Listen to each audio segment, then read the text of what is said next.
Good evening, ladies and gentlemen. I'm Meadsy69 and welcome back to some OP replays. We have 4 fantastic replays for you today, and we're going to start off with L. Pollock. Pollock.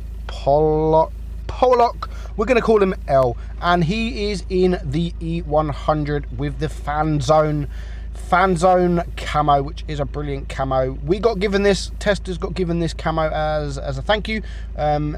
Community contributors, not community contributors, moderators for Wargaming's Discord also got this camo.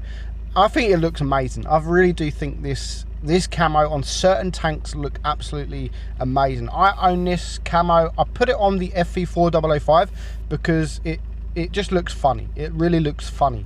So L is on New Bay map, and he's going to play the E100 fantastically. And I've said a lot of bad things about the E100 in the past, and I like the E100, don't get me wrong, but I honestly think the E100 is probably the worst tech tree tank tier 10 in the game. I really do, because I mean there's no bad tier 10 tanks. I don't think there's any bad tier 10 tanks, but there has to be a worse. Unfortunately, there has to be a worse. So I would probably say it's this tank, or even maybe the Mouse, that is the worst in tier 10. However, L is going to play this absolutely brilliantly, and with it being a super heavy tank, when played correctly, you can do a monster amount of damage, which L is going to do right here. So already his team are dying. There's only 4 tanks left alive within a minute and a half of the game. He does get the kill on the T30. Fair play to the T30 there. He gets killed. Instead of raging, he just says good game, so well played. But not even 2 minutes gone, his team only has 3 tanks left alive. Needs a nice high roll there against the Type 61, just over 1,000 damage done to him. And there goes his waffle, bringing it now down to a 2-on-5. And his IS-7 is just going to get rushed by a lot of tanks. He does unfortunately get shot from the waffle, which is unfortunate because he could really do with the hit points. But at the moment, other than that waffle shooting him, it's not looking so bad for him because everyone's just focusing on the IS-7. Now there is 2 tanks there. That is a one-shot. There goes the grill. Needs to be careful of this waffle. Luckily he gets a bounce, and the IS-7 is actually doing a brilliant job. He's doing a brilliant job. Why me, says the grill? Because you exposed yourself and you was the easiest target to go for, dummy. Of course I'm going to go for you. How about let's not go for the tank that's in the open and a one-shot, and let's start going for a tank that's full hit points that I can't kill. Duh. But L has brought it down to a 1 versus 3, and I still at this moment in the game can't see how this can be a win. He has a lot of hit points left, don't get me wrong. He takes that shot there to clear the chieftain, and it's now a 1 versus 2. Nice block there from the waffle, and at the moment, as you can see, he's ignoring the IS-7. He doesn't want to know the IS-7 because the waffle is actually probably the most dangerous target. If you're not shooting the waffle, he is a very dangerous target, and he does the more alpha. The waffle could actually kill him now. Instead, he gets the bounce, which he can now take a shot from the IS-7. If he's clever, he can easily do this. Even with the IS-7 being on that much hit point, he's on 6,400 damage and he's blocked 2,700 damage. Now again, the IS-7 should not be losing this game, not at all. Not now, as seeing as the E100 is on a one-shot. If I was the IS-7, I would 100% face hug him, because you can just shoot under his gun. Load the gold and shoot under his gun. But as you can see, just he's angling the tank really, really well, and he gets another bounce. Now all he needs is just one final shot. He could potentially kill him with HE, but I wouldn't risk it. You can see he's going to load, he bounces, he does get the bounce as well to put his block damage up to 3,800 damage. He's on 7,794 damage, and you can see he knows the IS-7 is going to reload first. The IS-7 resulted in shooting HE. It doesn't pay off for him, and L can take him out for his 6th kill. 8,034 damage. Top Gun, high caliber, pulls medals, steel wall, Kolobanov, 44,000 credits earned. He gets the lot. 1,820 base XP, and you can see the IS-7 didn't really do a great job. So well played, L, and thank you for sending me that in. Next up we have Zacho 99 Sniper, and Zacho is driving the Jaeger. I have had literally, like, the last few weeks, I have had so many OP replays in the Jaeger, like really a lot, so many. I've kept 2 by because they're losses, and I'm actually doing a video on the Jaeger, a proper review on the tank. It's been a while since I've done a review on the tank, so it's actually a very hard tank to play. Even though it has that big 800 plus alpha shot, it's a very hard tank to play because the armor, even though it's a super heavy, effectively it's a super heavy, I don't think the armor's great. I mean, when you're angled, yes, the armor is great, but because it's so flat, just like the E100, the bottom plate is really flat, easily pennable.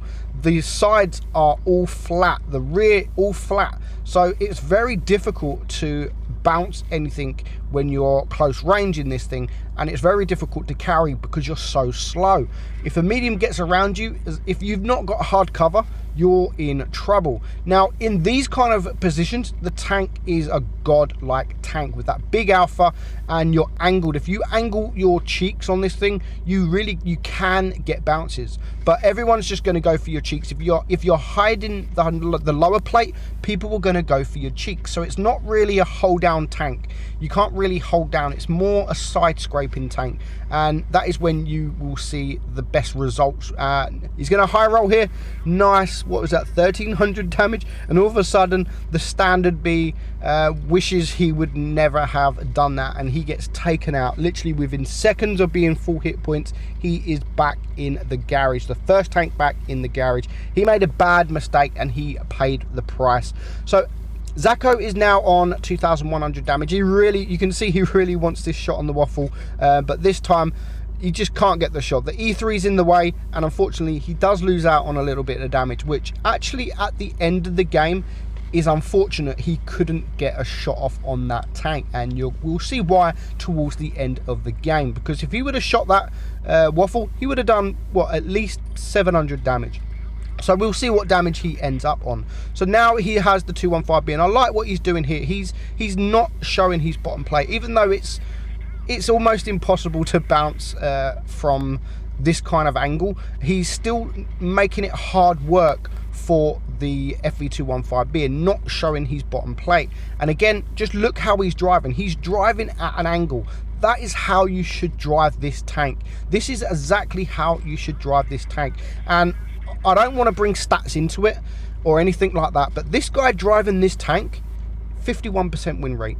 51% win rate. Let that sink in just how good this guy is playing this tank. And it just goes to show that win rate actually is not important. Is not important at all when you can play like this. He is playing like a 60% player easily. He is playing exactly how he should be playing. He's taking the targets, exactly the targets that he should be taking out, and he's angling like a 60% player. He's doing fantastic. Absolutely. So hats off to Zacho for the way you play this game. I really did admire how you play the game. So he's on 5,400 damage. It's now 2 against 3, and here comes a mouse. Really needs a big damage there on the mouse. However, it is going to take him 2 shots. He's going to go for the cheeks, and again he gets that shot, and he's gone back to angling his tank again, hiding that bottom plate. He does get the bounce from the mouse, but unfortunately he does get shot from the right, the Chieftain Mark 6, who is a 1 shot. So the mouse decides to poke forward. The mouse takes out the Jagdtiger, which is perfect for our man Zacho here, because he can now take him out to now bring it down to a 1 versus 2. 1 versus 2, him and the Chieftain and the Jaeger on the enemy team. He really needs to take out this Chieftain, and again, he's using the HE. He's aware that the HE can do a lot of damage. He has taken a little bit of damage, which is unfortunate, because now potentially he is a 1 shot to the Jaeger, unless the Jaeger low rolls. And the Jaeger is still going to take a couple of hits from hit. It's going to still need a couple of hits, as you can see, 1600. But he does make a mistake here. I mean, again, that bottom plate is just so weak. Don't give him your bottom plate. But he took advantage of that, and now all of a sudden his damage is up to 7,600 damage, and he does take a low roll. That was probably heat, that is why it was so low. But now he has to be really careful because he's just a HE splash. If this Jaegeru had any sense, he would just be loading the HE, because that is all it will take. No matter where he shoots, he is going to do enough damage for the win. So Zako's being careful, and you can see he's got the HE loaded as well, because he can't penetrate the enemy JG, the enemy Jaegeru at the moment. So even if he does some splash damage, that'll be fine, because he's still going to do around 300 to 400 splash damage. So he's going to wait for his opportunity to see. And here comes the Jaegeru poking forward. He changes to the heat at the last moment, gets the pen, and that pushes his damage up to 8,300 damage. And now they are both a one-shot. Both just need a HE, which is exactly what he's using. He's using that HE, but unfortunately he does miss that shot. But now again, the Jaegeru on the enemy team decides to start pushing. The time is running out, only 1 minute left on the clock. Can Zako see it through to the end and pull off an amazing victory in this tank? He's on 8,300 damage. He's already blocked 1,700 damage, which is not bad at all. And here is the Jaegeru. He has his ammo rack damage. His reload's going to be slightly longer, and you can just see him backing up. All it's going to take is some HE. It just depends who gets there first. So he's going to wait, and there's the mistake. There's another mistake from the enemy Jaegeru. 8,500 damage, top gun, high caliber, and he gets the Kolobanov. And that's where I mean about the waffle shot earlier. If he can manage to get that shot off the waffle, he would have finished with over 9,000 damage. Well played. Next up, we have Go Back to Garage, and he's driving the AMX M4 45, a tier 7 French tech tree heavy tank. Now, these next two games are both tier 7, and they're probably the most damage I've ever seen in a tier 7, both of them together. Not together, but like each one of them. If you take out the overpowered, like the Smasher, the SU-152, big derpy guns, if you take out the damage that people do in the SU and the Smasher, etc., I don't think I've seen more damage than this and the next game in a tier 7 game before. And it's a heavy, and the next game is a medium tank as well. So Go Back to Garage, a lot of people were gonna, again, I've had this conversation loads of times, especially in TDs. Now it is Castilla, and he's decided to go left. And maybe because he knew that there's a lot of quick tanks on the enemy team, and he knew he might be able to get some side shots, and that is exactly what he's going to do. He's just going to farm up some damage to start off with, or most of the game, to be honest. And he had a shot there that he didn't even need to aim. There were so many tanks in the middle, he just had to shoot. It just depended on what tank was actually going to get in the way. And so now sniping is on nearly 1,500 damage, but his team are being rushed. And that's sometimes the price you have to pay. And if you want to get some side shots into the enemy tanks, sometimes they are aware of that, and they know that there's not a lot of green team around the area, so they decide to start pushing. And to be honest, just look at the reds, look where all the reds are. They've done a good push, they have pushed really well. And then look at the reds compared to the greens. The greens are all over the place, they are literally all over the map. So Go Back to Garage decides to start going back, which is a great decision. So there's 2 tanks down already, so it's 5 against 7. There's a couple of low hit point tanks on the enemy team. He is bottom tier, don't forget, so there is some tier 8 tanks. Now there's the T23E3, there's the Panther, that is really low hit points, the T54 lightweight. So there's a few low hit point tanks, and he's going to go for the lower hit point tanks. And the first tank was the Panther 2. He's ignoring everyone else, and I mean, look at that. Nobody no one at the moment wants to know him. They all want to know the tanks that are in front of him. So he's getting absolute free damage. Now that is going to change because the T23E3 is going to start rushing, which is unfortunate. If he would have rushed in like 5 seconds time, he would have taken out the FV201. But he finally takes out the T23, and now he can take out the FV201, bringing it now down to a 4-on-4. And I love what he does here. He knows that the IS-3 is looking at him, so he decides to go behind this hill because he can still get shots off on the T-34. And just look at him farming all this damage. 3 kills, he's on 3,300 damage. There goes the ELC on his team. He does get a shot there.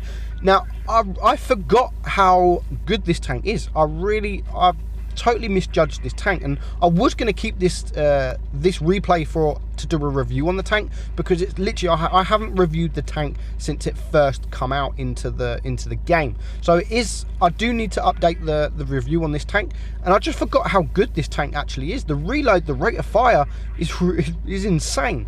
So it's now 2 against 3. The RU comes rushing in. Luckily for his team, that IS-3 there has gone AFK. He's gone AFK right when they really didn't need him to go AFK, and it definitely is a game changer. It changes the outcome of this game. So he's lucky enough to bring the RU down, and he can get rid of him, and it just leaves now the T54 lightweight and this IS-3. So the T54 lightweight at the moment, we have no idea where he is, so he's just going to start farming some free damage on the IS-3. He's already up to 5,200 damage. He's going to get another shot there, 5,500 damage. And unfortunate for him, the T54 lightweight is going to become spotted any moment, and he's right behind, and he actually, good choice there. Now this T54 lightweight, I like what he's doing actually. He's full hit points. He's ignoring the lightweight on his team because he knows that the IS-3 is very low hit points, so he really wanted to take him out in case he come back alive. You never know, and now he can try and deal with this lightweight. Does bounce that shot there, but that might have just been a little mistake from him, and he finally does take him out. So well played. Go back to garage. 5,968 damage in a tier 7 heavy, and a heavy that is not really recommended, and not really, people don't rate that tank much at all. Next up, we have a good friend of mine. Every good name is taken, and he is in the T-34-1, the Chinese tier 7 medium tank, and he's on a Rockfield. If you haven't seen, or if you haven't heard of Every Good Name Is Taken, he's got a YouTube channel. Go check his channel out. He's a great guy. I'm actually working with him for a video. We've live streamed together on his channel, my channel. He's a really good guy and a fantastic player, and he's gonna just make this tank look insane. He's gonna do a few mistakes, don't get me wrong. He is gonna do a few mistakes which I will point out, which I think he does wrong. You guys might not think, and it's just when I'm looking at the replay back, I can notice things that he probably hasn't noticed that he's doing in the game. I do it all the time, even for my own replays. Sometimes I look at the replay and think, why did I do that? Like, why? And we're going to explain what he does and what I think he should have done, but in the end the outcome is decent anyway. So he's now taken out the T-37, so he's up on the scoreboard with his kills. The AT-15A is going to come in. Now this tank is the tier 7. It's got a great turret. It's got a very, very strong turret. You can really bounce some shots on this tank if you can go hull down. The hull is not so strong, but you really want people to shoot your turret. Now he's dealt with the AT-15A pretty much. He had some help, but he done a lot of damage to him. He's on 1,600 damage. Now his team, well, both teams are just already 4 tanks left alive, a minute and a half into the game, and there's 4 tanks left, and this is where he goes wrong. This is where he goes wrong. He's got 2 tanks behind him, and they are both going for the Smasher, the MT25, which was full hit points, and the Smasher only needed 1 shot. And he's got the Black Prince. He's got the Black Prince and the MT25 that was rushing towards the Smasher. The Smasher's on his own, guys. You can see there's 3 tanks over there. He should have focused this Smasher. He shouldn't have even looked at the other side of the map. There would have been 3 tanks on 1 tank, and even though the Smasher can one-shot a lot of tanks, 3 tanks on 1 is a big ask, even in the smasher, and especially when you miss, because you've got a longish reload, and when you've got someone like a Black Prince on your team that has insane DPM, this smasher could have been dead a long time ago. So that was a big mistake. That was actually a big mistake in ignoring the smasher to go for the tanks the other side of the map. So now here comes the tanks. It's just him and the Black Prince left alive. They both need to shoot him, and they really need to take care of this smasher. I think that was a ping spike there, and that was so unfortunate, because now look what happens. He misses his shot because of the ping spike, and because he missed his shot, which the smasher was a one shot, the smasher was able to do over 1,000 damage to the Black Prince, killing him. That was so unfortunate, and if he would lose this battle because of that little ping spike, it would be so unfortunate. But he's still doing a fantastic job. There's 2 tanks left alive. He's now got the KV2, and you can see him trying to bait the shot, but he needs to do something. I would rather try and bait a shot from the KV2 than get fucked pretty much by a Black Prince with that DPM. He got lucky. He got lucky with the bounce from the KV2, so he didn't lose no hit points in doing that. So I love what he's going to do now. He is going to, there's still 3 minutes on the clock, over 3 minutes on the clock, plenty of time, and he hasn't got the hit points to deal with a full hit point Black Prince. So he's now going to go from the other side of the map, and he's going to start trading shots for distance, which is a fantastic idea. He's going to reset his camo, he's going to wait for the Black Prince to become spotted, and he's going to try and get the shots off from distance, because the Black Prince, as we know, is one of the most insane tier 7 tanks in the game, especially in the most insane tech tree tier 7 tank in the game anyway. So he has now spotted the Black Prince. He is able to get one shot in. He's going to be spotted, but I don't mind that, because there's a lot of hills and a lot of dunes here. So if the Black Prince comes around here, for a medium tank, it's easy to get away, and you can come from left, right, center. You can come from any direction. Like, you can come from up here, you can come from the left, you can come from the right. There's so many different directions you can go from in this kind of a map. But the Black Prince now makes it easy. He knows that he can't outrun this guy, so he's going to bring him to him. So he's going to start capping, which is good for both. It's great for both team, because now we know where they are, and we have to, or every good name is taken has to push him. He's the one that wants to win. He's on 5 kills. He's on 4.5k damage. We know what one wants to win, and that is every good name is taken. Luckily, the Black Prince isn't looking, so he is able to get a free shot into the rear of his of the Black Prince, to now push his damage up to 4,700 damage, which already is one of the best in this tank so far, like Hall of Fame wise. So nice high roll there at 300, pushing his damage up to 5,000 damage. But there's only 1.5 minutes left on the clock. He still can't out DPM this guy. He still needs to get a couple more shots without getting shot in return. And you can see what he's trying to do. He's trying to get that shot. The Black Prince can probably just cap, but he decides to get off the cap, and he's going for the attack, which is going to be great for Every, because he's just going to wait for him to push up, and as soon as he pushes up, he is going to be able to get the shot off, and he gets a nice shot as well, again without taking any damage in return. If he can just get one more shot off, then we should have him, but unfortunately it is a bounce. With only 55 seconds left on the clock, the Black Prince misses his first shot. He needs to get around him. He needs to stop getting shot. The Black Prince is now a one shot. He has to pen. If he doesn't pen, he has lost the game. But of course he's going to pen. It's going to happen. We knew it was going to happen, and it happened. Well played, Every. 5,700 damage. I hope you enjoyed them replays, guys. Very good replays for today. Keep sending me in your replays. I'm Meadsy69, and I will catch you all soon. Bye-bye.